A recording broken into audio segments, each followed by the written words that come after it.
정청래 전 의원과 함께 하겠습니다. 어서 오십시오. 네, 안녕하십니까. 네. 깜짝 놀랐습니다. 오늘 아침에 비보가 있어가지고요. 제가 지금 3부 내내 다 여쭙고 있는데요. 지금 빈소가 마련이 됐습니다. 신촌 세브란스 병원으로 빈소가 마련이 됐는데요. 언제 들으셨어요, 이 소식 처음에? 전 몰랐는데요. 네. 막 전화가 막 오더라고요. 아침에. 네, 아침부터 사람들이. 그래서 알았어요. 그래서 깜짝 놀랐어요, 진짜. 네. 참 충격적입니다. 충격적이고. 네. 참 어떻게 이런 일이 있을 수 있을까? 이런 생각이 좀 들더라고요. 네. 지금도 좀 멍한 상태예요. 그러니까 네. 처음에 많은 분들이 네. 지금 특히 정치권 안에서 네. 같이 의정활동했던 분들이 제일 충격이 크신 것 같아요. 정의당 의원님들은 아예 전화도 잘 못 받으시고, 네네네. 그리고 이제 국회에 계신 분들은 다들 지금 놀라고 병황이었고, 다 그럴 겁니다. 예, 네. 그런 상황인 것 같습니다. 평소에 기억하는 노회찬 대표는 어떤 부분? 그래서 내내 지금 생각을 해봤어요. 네. 왜 이런 선택을 했을까 생각했더니 불현듯 그런 시기절이 떠오르더라고요. 하늘을 우러러 한 점 부끄러움이 없는 삶을 본인이 살고자 했을 텐데 어쨌든 그런 부분에서 특검 조사를 받고 왔다 갔다 불려다니고 또 언론에 보도되고 하는 모습 그런 것을 좀 견디기 어렵지 않았을까. 그래서 정말 남모르게 괴로워하지 않았을까. 그런 생각이 좀 들고 참 안타깝습니다. 네. 네.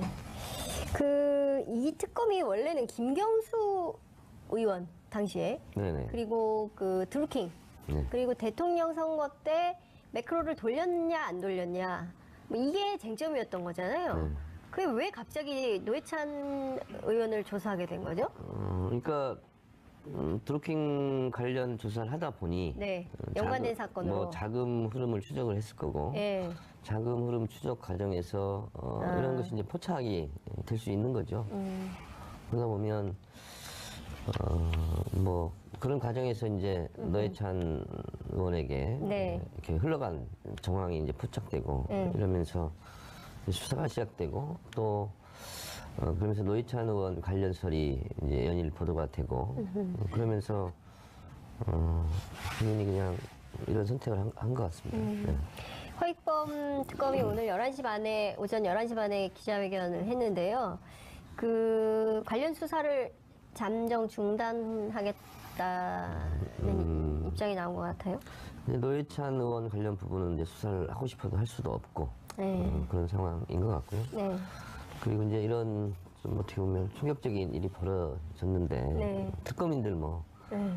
잠시 좀 숨고르기를 해야 되지 않을까 그런 생각이 듭니다. 이번 주에 소환 조사가 예정이.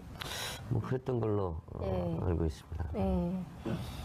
참 이게 정치인들은 정말 많은 생각이 들 것 같습니다. 근데 이제 이런 상황에 놓일 때가 되게 많잖아요. 그러니까 정치 자금을 지지자라고 하고 또 이제 동창이었고 고등학교 동창이었고 이렇게 돈을 가지고 오면 그런 게 유혹이라고 표현을 해야 됩니까? 뭐라고 해야 됩니까? 절대로 받아서는 안 되는 돈이긴 합니다만. 뭐 정치인들은 교도소 담장 위를 걷는 심정이다 이런 얘기를 하지 않습니까? 그러니까 본인이 의도를 하고 이 목이 매가지고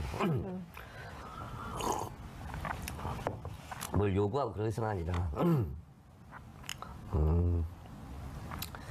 뭐 예를 들면 그냥 쓰세요 하고 뭐 주는 것도 있을 수 있고 근데 그걸 거절하지 못하면 이제 범죄로 이렇게 되는 거잖아요. 그래서 저도 간간히 그런 경험이 있어요.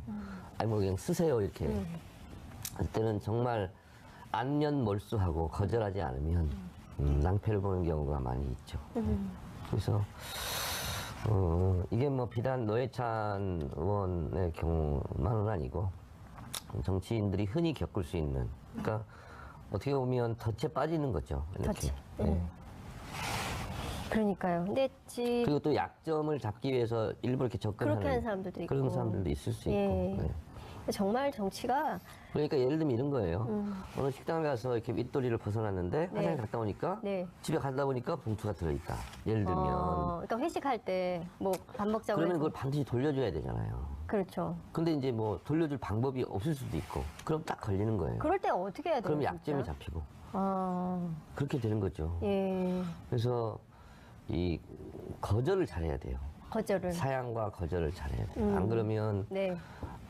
굉장히 힘들어질 수 있습니다. 그러니까 참 이게 그 본인도 어리석은 판단을 한 것 같다는 것에 대해서 후회된다라는 유서 내용이 이제 좀 나왔었는데요. 근데 참 이런 게 있잖아요. 안면 받친다 그러잖아요. 안면 받쳐서 거절을 못하고 마음이 약해서 거절을 못하고 무슨 나쁜 뜻이 있어서가 아니라 네. 그런 경우도 있을 수 있죠. 그러니까요. 참 어려운. 참 이렇게 그 선의로만 살 수 있으면 참 좋은데. 이 정치인의 않은 경우가- 어려움 중 하나가 예를 들면 특히 이제 지역구에서 네. 벌어지면 친하게 지내는 분이 예, 근데 자녀가 뭐 결혼을 해요. 예. 또 상을 당했어요. 예. 그러면 축의금이나 부조를 못 해요. 어, 왜냐면 그거는 불법이거든요. 선거법상. 예. 그래서 선거법이라는 것이 통상의 관례에 어긋나게 이게 굉장히 애매모호해요. 이게 고무줄자 때거든요. 네. 그러니까 아예 할 수가 없는 거예요. 그러니까 괜히 손으로 그걸 예를 들어서 진짜 친하게 지내는 사람인데 네. 축의금을 했다가 불안에 떠는 거죠. 그러니까 하면 안 되는 거예요. 그러니까. 그래서 사실은 정치인들 얼굴 두껍다. 네. 그러면서 얘기를 많이 하는데 예. 그래서 결혼식 저 같은 경우는 그 결혼식장에 가서 축하를 해주는 것도 굉장히 망설여져요. 왜냐면 갔는데 빈손으로 가는 거잖아요. 그렇잖아요. 정청래 의원 와가지고 부주도 안 하고 밥만 먹고 갔어. 그러면 이렇게 그래서 초창기에 예. 그렇게 그런 소문이 또 날 거 아니에요. 저희 보좌관들한테 얘기 많이 들었어요. 가지 말라고 아예. 차라리. 예, 네. 빈손으로 왔다가 네. 간다. 네. 그래서 이렇게 뒤통수에 대고 욕을 한다는 거예요. 그래서 그런 경우도 있고. 그래서 또 장례식장도 마찬가지예요. 그래서 저는 원칙을 정했어요. 어떡해요? 내가 평소에 아는 사람, 알고 지내던 사람. 입에는 안 간다. 그러니까 아는 사람 가서 이제 축하해주고 또 장례식장 제가 한번 그런 적이 있어요. 하도 이렇게 보좌진에서 예. 가라고 그래서 모르는 분들이에요. 장례식장 간 데 가서 이제 절을 하고 뭐 이렇게 예. 예를 표하잖아요. 예. 근데 가는 내내 오는 내내 내가 이 슬픔에 빠진 그 유가족들에게 표구하러 왔나 이런 자책감이 계속 들어요. 그래서 못 가겠더라고요. 그래서 아는 사람만 가자 이렇게 먼저 원칙을 정했거든요. 그래서 뭐 국민들로부터 또 언론으로부터 질타의 대상이 되기는 하는데 정치인들이 그걸 피할 수 없는 운명이긴 하나 정치인도 한 인간이고 나약한 사람이다 라는 것은 좀 알아주셨으면 좋겠어요. 노회찬 의원 한국 진보 정치의 산 역사, 산 증인이랄 수 있잖아요. 그러니까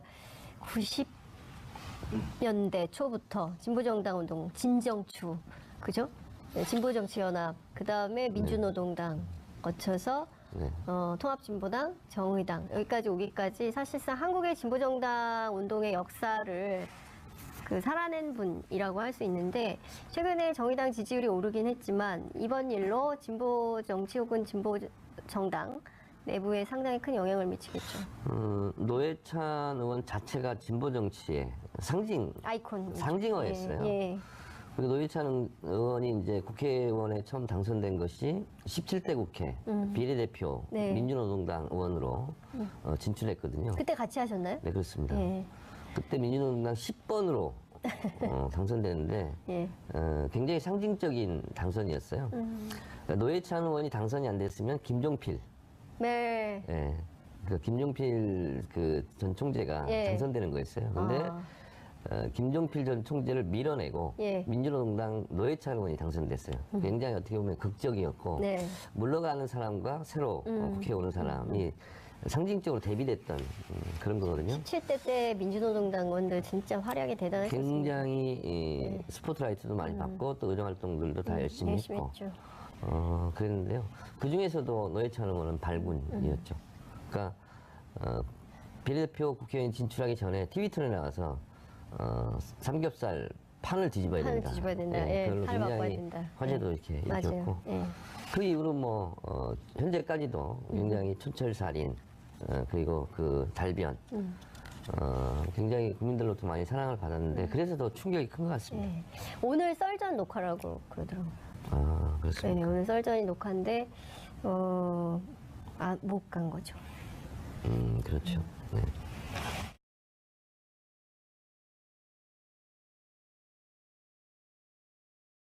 알고 지내던 사람. 이회는 안 간다. 그러니까 아는 사람 가서 이제 축하해주고 또 장례식장 제가 한번 그런 적이 있어요. 하도 그렇게 부자진에서 네. 가라고 그래서 모르는 분들이에요. 장례식장 간 데 가서 이제 절을 하고 뭐 이렇게 예를 표하잖아요. 예. 근데 가는 내내 오는 내내 내가 이 슬픔에 빠진 그 유가족들에게 표구하러 왔나 이런 자책감이 계속 들어요. 그래서 못 가겠더라고요. 그래서 아는 사람만 가자 이렇게 원칙을 정했거든요. 그래서 뭐 국민들로부터 또 언론으로부터 질타의 대상이 되기는 하는데 정치인들이 그걸 피할 수 없는 운명이긴 하나 정치인도 한 인간이고 나약한 사람이다 라는 것은 좀 알아주셨으면 좋겠어요. 노회찬 의원 한국 진보 정치의 산 역사, 산 증인이랄 수 있잖아요. 그러니까 90년대 초부터 진보정당 운동, 진정추, 그죠?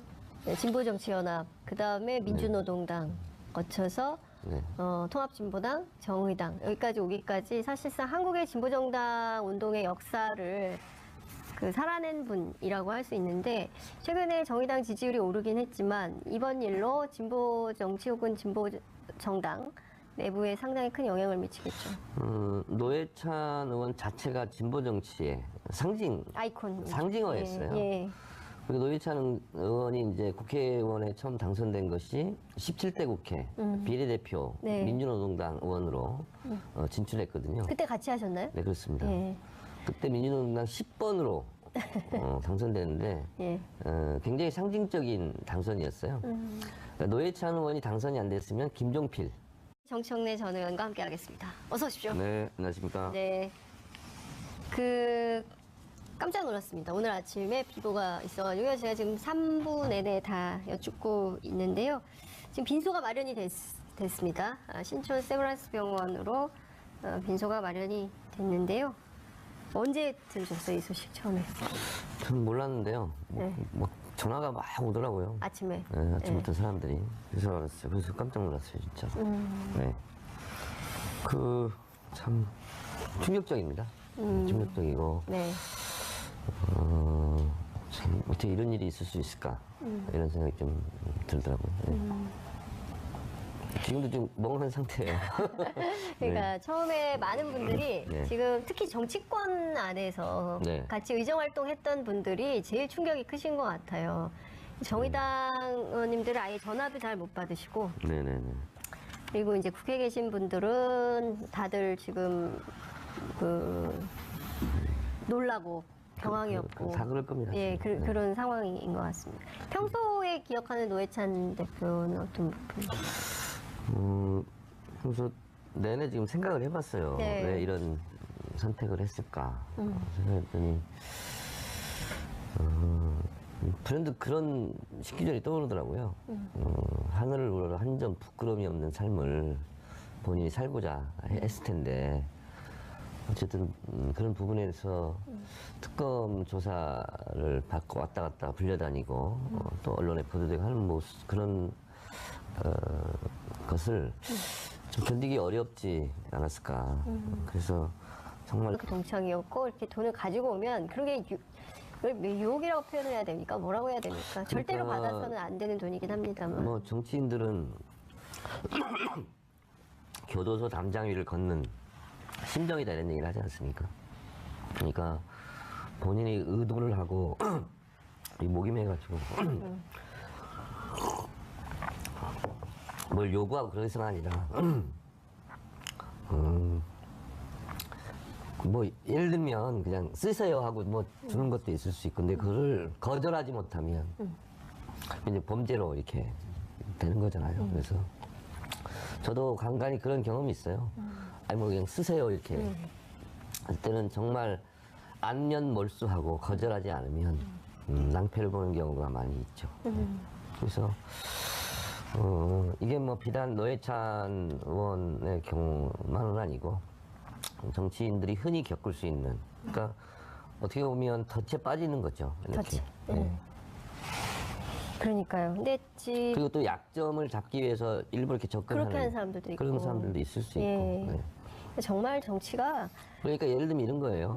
어느 식당에 가서 이렇게 윗도리를 벗어났는데 화장실 갔다 오니까 네. 집에 가다 보니까 봉투가 들어있다. 예를 들면 그러니까 회식할 때 뭐 밥 먹자고 그러면 해서 그걸 반드시 돌려줘야 되잖아요. 그렇죠. 근데 이제 뭐 돌려줄 방법이 없을 수도 있고 그럼 딱 걸리는 거예요. 그럴 때 어떻게 해야 돼요? 그럼 진짜? 약점이 잡히고 아, 그렇게 되는 거죠. 예. 그래서 이 거절을 잘해야 돼요.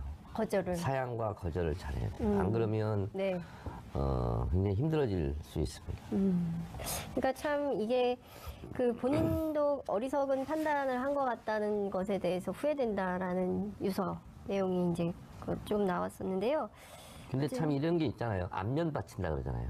안면 받쳐서 거절을 못하고 마음이 약해서 거절을 못하고 무슨 나쁜 뜻이 있어서가 아니라 네. 그런 경우도 있을 수 있죠. 그러니까요. 참 어려운. 참 이렇게 그 선의로만 살 수 있으면 참 좋은데. 이 정치인의 그렇지 않은 경우가- 어려움 중 하나가 예를 들면 특히 이제 지역구에서 네. 벌어지면 친하게 지내는 분이 예, 근데 자녀가 뭐 결혼을 해요. 예. 또 상을 당했어요. 예. 그러면 축의금이나 부조를 못 해요. 어, 왜냐면 그거는 불법이거든요. 선거법상. 예. 그래서 선거법이라는 것이 통상의 관례에 어긋나게 이게 굉장히 애매모호해요. 이게 고무줄자 때거든요. 네. 그러니까 아예 할 수가 없는 거예요. 그러니까 괜히 손으로 그걸 예를 들어서 진짜 친하게 지내는 사람인데 네. 축의금을 했다가 불안에 떠는 거죠. 그러니까 하면 안 되는 거예요. 그러니까. 그래서 사실은 정치인들 얼굴 두껍다. 네. 그러면서 얘기를 많이 하는데 예. 그래서 결혼식 저 같은 경우는 그 결혼식장에 가서 축하를 해주는 것도 굉장히 망설여져요. 왜냐면 갔는데 빈손으로 가는 거잖아요. 그렇잖아요. 정청래 의원 와가지고 부주도 안 하고 밥만 먹고 갔어. 그러면 이렇게 그래서 초창기에 예. 그렇게 그런 소문이 또 날 거 아니에요. 저희 보좌관들한테 얘기 많이 들었어요. 가지 말라고 아예. 차라리. 예, 네. 빈손으로 왔다가 네. 간다. 네. 그래서 이렇게 뒤통수에 대고 욕을 한다는 거예요. 그래서 그런 경우도 있고. 그래서 또 장례식장도 마찬가지예요. 그래서 저는 원칙을 정했어요. 어떡해요? 내가 평소에 아는 사람, 남 모르게 괴로워하지 않았을까. 그런 생각이 좀 들고, 참 안타깝습니다. 네. 네. 이 특검이 원래는 김경수 의원 당시에 네네. 그리고 그 드루킹 네. 그리고 대통령 선거 때 매크로를 돌렸냐 안 돌렸냐 뭐 이게 쟁점이었던 거잖아요. 네. 그게 왜 갑자기 노회찬 의원을 조사하게 된 거죠? 그러니까 드루킹 관련 조사를 하다 보니 네, 연관된 사건으로. 뭐 자금 흐름을 추적을 했을 거고 예. 자금 흐름 추적 과정에서 이런 것이 이제 포착이 될 수 있는 거죠.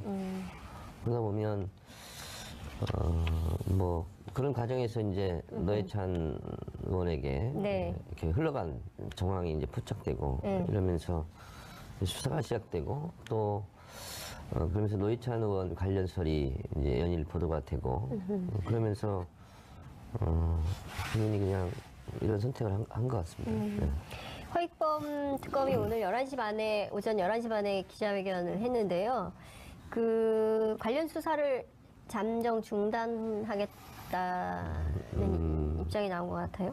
근데 노회찬 의원 관련 부분은 이제 수사를 하고 싶어도 할 수도 없고 네. 그런 상황인 것 같고요. 네. 그리고 이제 이런 좀 어떻게 보면 충격적인 일이 벌어졌는데 네. 특검인들 뭐 네. 잠시 좀 숨고르기를 해야 되지 않을까 그런 생각이 듭니다. 이번 주에 소환 조사가 예정이. 뭐 그랬던 걸로 네. 알고 있습니다. 네. 참 이게 그 정치인들은 정말 많은 생각이 들 것 같습니다. 근데 이제 이런 상황에 놓일 때가 되게 많잖아요. 그러니까 정치 자금을 지지자라고 하고 또 이제 동창이었고